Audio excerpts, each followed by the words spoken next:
Yo guys, it's your boy Hazatrim Niran here, and today I'm back once again to bring you everything you need to know about FIFA 21. This is talking about like release dates, all the information, all the stuff about game modes, gameplay, whatever you don't know about FIFA 21, you're hopefully gonna learn in this video. Once again, we're back with the FIFA news stuff. I haven't done this in a long time, apart from one video I did last week. You can check that out in the description below. But this is gonna be more in-depth than all them sort of shenanigans. If you go on to enjoy it, slap a like on it, or I'll slap your mum. Oh, that's a bit mad, actually. No, I won't slap anyone's mum. I will slap your dad instead. That I'm gonna get cancelled. Listen, it's time to move on. First of all, we'll start with the actual release date of the whole game. That makes sense. And October 9th is when this one is gonna come out. That's obviously a little bit later than previous years, but that is solely COVID related, I would imagine. And even still, it's only about 2 weeks later than the norm, so that's not too bad. But if you've got the Champions or Ultimate Edition, you'll be getting it on October the 6th because you get early access for 3 days. Now, obviously, this is a year or a game cycle where there's going to be a new console coming out for both PlayStation and Xbox, being the PS5 and Series X, respectively. There's no date as to when FIFA will come out on those consoles, which both come out in November, but you do get this cool thing called dual entitlement, which means you don't have to re-buy the game on the new console. If you bought it for Xbox, you'll get it for free on the new Xbox Series X. Now, it saves your online progress, but it doesn't save your offline stuff, so it won't cross your career mode save over onto a new console, which is very peak, but I'm guessing that's to do with how it's stored rather than EA just bypassing that. There's also no crossplay, which again is pretty peak, so if you're playing on your PS5 and your mate's still got a PS4, you can't play against each other. However, Ultimate Team cards can be traded between each. Of course they can, because it's Ultimate Team related. The standard version of the game's like £39.99. I think the Champions version is £59.99, and the Ultimate Edition is £79.99. Now, the reason those are more expensive is because of the rewards you get. So for the Ultimate Edition, that costs £79.99, you get early access for 3 days, 24 free like premium gold packs, an ambassador pack, which includes players like Mason Mount and a few others who have been added as ambassadors this year, a cover star loan pack, which is going to be like either Mbappe, Haaland, etc., a future star in career mode, and like kit and stadium stuff. The Champions Edition is exactly the same, but you get 12 premium packs instead of 24, and you also get some if you pre-order the standard version. You get like 3 free Ultimate Team packs, I think. You'll also got an untradeable one to watch card if ordered before August the 14th. However, this video has come out after that, so if you haven't done it by now, then you're not gonna get it, and that's the sad reality. I hope you're proud of yourselves. The demo is out on September the 8th, 2020. Of course, it's 2020. What other year is it gonna be? There's no word of what clubs are gonna be involved in it yet, but rumors are that it'll be like Liverpool, Atletico, City, Real. There could very easily be AC Milan and Inter after the recent deals they signed with EA. The web app is expected to be out on September the 3rd, and early access, or EA access, is out on the 1st of October. That's actually confirmed, I think. And that's it for like the generic stuff. Ultimate Team now. Cool transition. Do the like...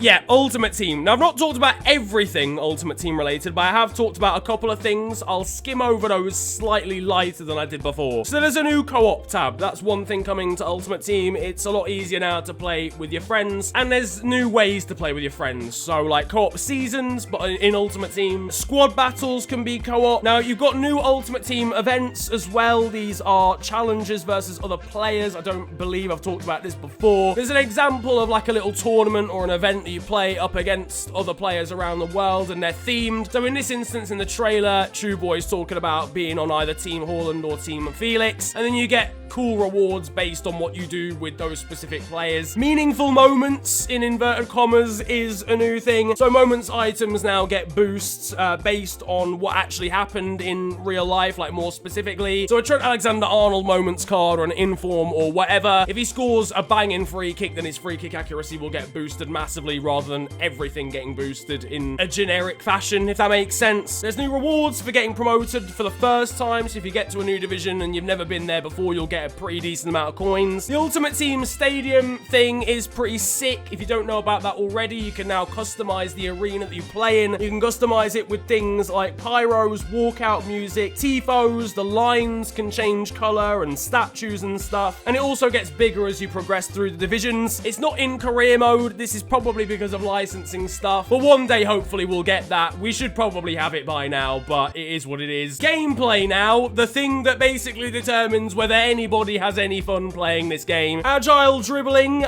is a new one, a rehashed version, really, of complete or precise dribbling or whatever it was called before. But it basically means that players with good ball control and dribbling will be able to, like, play the ball between their feet and stuff and hopefully boost and accelerate away from players without using skill moves per se. Creative runs should be better for less static attacks and gameplay. One thing I've always noticed whilst playing FIFA myself is that when I give the ball to someone else, the player who just had it just stands still. So hopefully a bit more passing and moving will be a thing on FIFA 21. That would be nice. This new intelligence or increased positional awareness looks completely the same as before. This looks like a filler to me. They've given this example of Aguero checking his run. That would happen on FIFA 20. Like, obviously he's not gonna continue running forever until he reaches the next goalpost. He would check his run on the current game too, so I don't buy this one. It did, however, mention defending in this too, and it looks like blocking might be a bit more overpowered. I don't know how to feel about that one. Natural collisions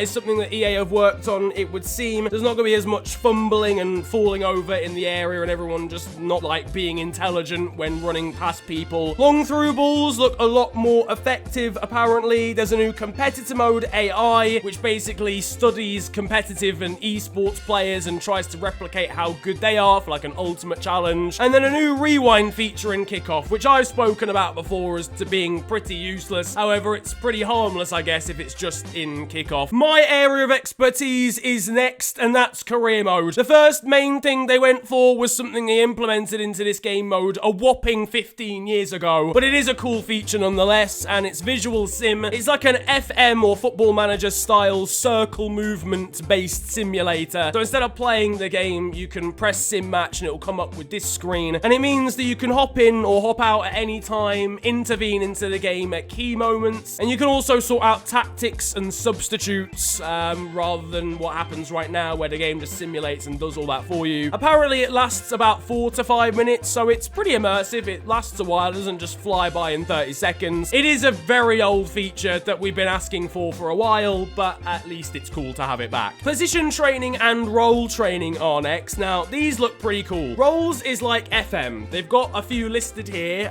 with Roberto Firmino, and they include stuff like false 9 or advanced forward, like you have on Football Manager. So it's not the position necessarily, it's the role within that position, the type of striker, the type of central midfielder. Now, role training doesn't take as long. I've seen somewhere that it takes like 22 weeks, but it's nowhere near in comparison to training a new position. If you've got a right back and you want to convert them to a right mid like they do in the trailer with Trent Alexander-Arnold, that will take you about 100 weeks. Like, it will take ages. Having said that, for a player to learn a new position in real life, it would probably take a similar amount of time. You can also now improve any attribute, and you can work on a player's skill moves and weak foot. You can do group training as well. That is a new system, and you can dictate when players have off days, when they have intense days, and set up plans for the entire squad, which looks pretty cool again. And the key thing here is to balance morale, how happy the players are, and therefore how the morale system and attributes work there, along with a thing called match sharpness, which determines how close to a player's full ability they play. Transfers have been changed as well. Once again, an old feature that was for some reason removed was loan to buy options. These are now back in the game. There's also no more unrealistic free transfers apparently, and AI teams are able to keep hold of their players and tie them down to contracts better. So no more signing Mbappe on a free transfer in Season 3. Sorry to tell you that, boys. There's apparently new scouting locations, including Wales and quite a few places in Northern and Eastern Europe. And apparently you have a whole youth team from the start of the game. Again, I don't have the beta. I can't confirm that or deny that. And finally, pro clubs, which I think it goes without saying, and you'll probably know already, has had very, very limited change. There's new tactics now, so you can go a bit more in depth as to how you're going to set up going into a new pro clubs game, which I'm not even sure if I actually like that much. I quite liked the hecticness and stupidity actually of